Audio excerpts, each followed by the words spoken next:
Two LGBT activists from Starkville, Mississippi, filed a lawsuit in federal court today, arguing that the town's Board of Aldermen unconstitutionally discriminated against them when it voted last week to deny them a permit to host a pride parade, in what would have been a first for the town. By a vote of 4-3, the motion passes. The special event request is denied. I'm so sorry, y'all. The lawsuit points out that over the last 8 years, the Board of Aldermen has approved every application for a parade permit, until this one. Full disclosure, Roberta Kaplan, the attorney who's representing the activists, is a member of Vice Media's diversity board. Vice News reached out to the aldermen who voted against the permit, and we never heard back. But the women behind Starkville Pride were eager to tell their story. In a matter of 5 seconds, 4 people were the determining factor of a year's worth of my work, 4 years of me being in Starkville, and 22 years of my life. I'm from a town, it's called Corinth, Mississippi. I came to Starkville in 2014 when I started college at Mississippi State. Mississippi State University is housed in Starkville. This is the best place in Mississippi. So we established Starkville Pride, and that included community members, Mississippi State students, everyone that wanted to help. Every college town except for ours in Starkville has Pride. And Starkville has never had a Pride. We've never had a Pride celebration. We've never had anything close to it. A parade was crucial. We're gonna come all the way down the street and you're gonna see a lot of the churches because it's Starkville in Mississippi and there are a lot of churches here. Yeah, we have a lot of churches here.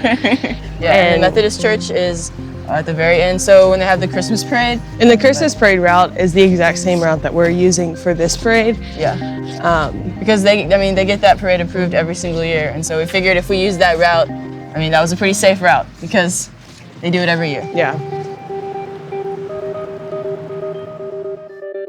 The Board of Aldermen meeting was the 20th. I asked them to help us to continue to progress this community. Hi, my name's Alex. 16 people came up and spoke in our favor. People would tell stories of how they were straight, cisgendered men and women, but they were allies, or they had someone in their family that identified as gay, and we had 2 opposing comments. A woman spoke and she said that God made Adam and Eve, not Adam and Steve, and she asked the Board of Aldermen to not turn her city into a sin city. And a lot of people don't understand, but that's very common in Mississippi for someone to just come up to you and say that. And then there was a preacher who came up and asked the Board of Aldermen to stay on the side of God. And so I just pray that you consider what has been said and do what is right, do what is true, and acts against the Pride March or Pride Parade. Thank you. I knew something wasn't right. So it came down to the vote, and it was a 4-3 vote, and we weren't allowed to have Pride. Okay, we're out. I just lost it. When you weep, it's like this unintentional just gut. It's like your stomach comes out of your mouth, but in a weird way. And that's what it felt like. Tonight we're having a fundraiser at Dave's Horse Tavern. In the 24 hours from the denial, I spoke to more people than I had ever spoken to in my entire life. Just because we were denied this parade didn't mean the community went away. It didn't mean that our lives were lessened. It didn't mean that the impact wasn't still there. It just meant that we had to do it in a different way. Pride will happen this year and every year until I am put in the ground, as far as I'm concerned.